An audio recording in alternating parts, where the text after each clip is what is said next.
There's a strange moment some people experience but rarely discuss.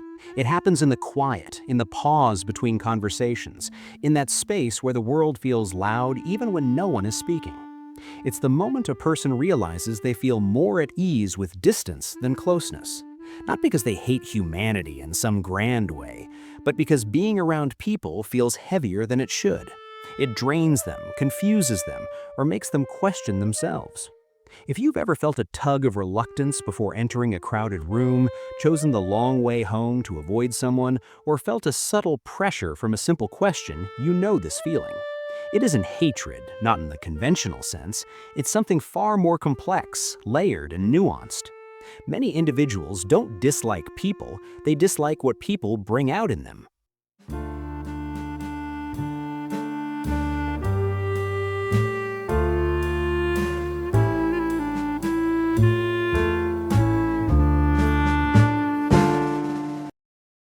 They dislike the roles they must play, the subtle emotional math they perform. Adjust this part, hide that truth, soften this expression, manage that tone.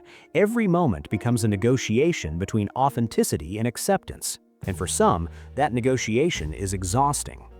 To truly understand this psychology, you have to look deeper than labels like introverted or socially reserved. Those terms barely scratch the surface.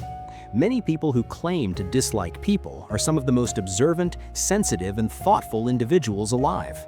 They are finely attuned to nuances most never notice. They absorb too much, notice too much, and in doing so, the world becomes overwhelmingly loud. It's like standing in front of 100 screens, all demanding attention at once. Most people don't experience life this way, so they misunderstand the exhaustion it brings. This phenomenon is called emotional overstimulation. Not a flaw, not a disorder, just heightened sensitivity. People who experience it need more space than others. They aren't avoiding humanity, they are preserving themselves. Too much external input destabilizes their inner world, so they create distance. It is self-regulation, not rejection. Yet there is another layer. Some individuals feel disconnected because people have been sources of confusion or disappointment, not in dramatic, traumatic ways, but subtle, cumulative experiences that leave emotional marks. Conversations may carry hidden meanings. Acts of kindness may feel conditional. Trust may feel fragile. Over time, the safest place becomes distance, a small buffer, an emotional zone to breathe without feeling judged, misunderstood, or drained. Society's expectations complicate this further. We are told to be endlessly patient, endlessly friendly, endlessly accessible. But for some, these expectations feel artificial. They don't gain energy from casual interactions or small talk. They crave depth, authenticity, meaningful exchange. Shallow social norms feel unnatural, exhausting. So they choose solitude, not because they dislike people, but because they value authenticity. This creates a fascinating paradox. Many who say they dislike people actually crave connection, but a specific kind of connection. They want conversations without pretense, relationships where silence is comfortable, and closeness without emotional cost. These interactions exist, but rarely, and not with everyone. Until they find them, solitude becomes temporary shelter. Another psychological layer is protective detachment. Some learn, consciously or unconsciously, that lowering their guard has an emotional cost. They create barriers, not walls of anger, but shields of caution. They move quietly, observing more than they participate, constantly evaluating, is this safe, genuine, will it drain me? If the answer feels uncertain, they step back. Over time, this becomes habitual. Their inner worlds are rich and vivid.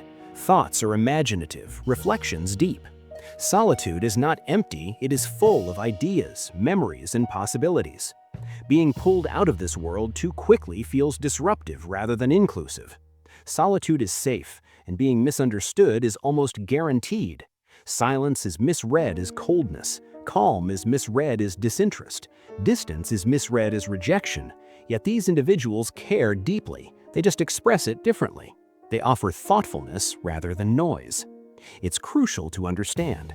They do not seek permanent isolation. They long for closeness, but in ways that do not drain them. They want relationships that allow them to remain themselves without constant adjustment. They hope for people who understand that silence signals comfort, not discomfort. Presence signals safety, not pressure. They crave emotional freedom above all. Interestingly, this tendency is not always shaped by negative experiences. Some individuals are wired to be introspective. Their default state is inward. Reflection recharges them, not conversation. Social interaction is stimulating but taxing, like visiting a busy street. Their threshold for external stimulation is lower than others. Silence, stillness, and solitude are necessary. They cannot navigate social energy like others. It must be managed. Why do they say, "I dislike people"? Often, it's simpler to blame the world than explain complex internal mechanics. "People drain me" is easier than "I feel overwhelmed by layers beneath every interaction." "I like being alone" masks the struggle to connect without losing themselves. Disliking people becomes shorthand for protecting their energy. Yet many are quietly compassionate, not loud, performative compassion, but deep care for fairness, sincerity, and respect. They feel emotions in high resolution, even when their face shows nothing. Self-awareness is intense. They analyze reactions, question discomfort, and examine fears and patterns. Sometimes, even their awareness becomes overwhelming. They feel too much inside to handle too much outside. Many love humanity broadly, stories, creativity, resilience, but struggle with the responsibilities of individual interaction. They connect deeply, selectively. Their circle is small, not from dislike, but from valuing authenticity. They become extraordinary listeners, empathetic, gentle, and attentive once trust is earned. Social interaction is mentally demanding. They notice details others miss, shifts in tone, hesitation, tiny inconsistencies. This makes anticipation constant. They rehearse interactions, adjust responses, and evaluate outcomes before engagement.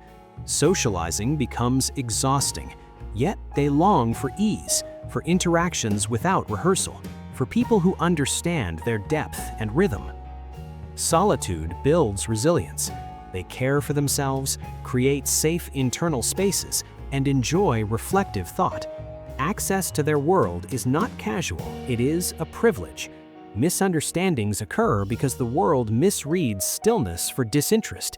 In truth, they feel intensely and selectively engage to protect emotional bandwidth.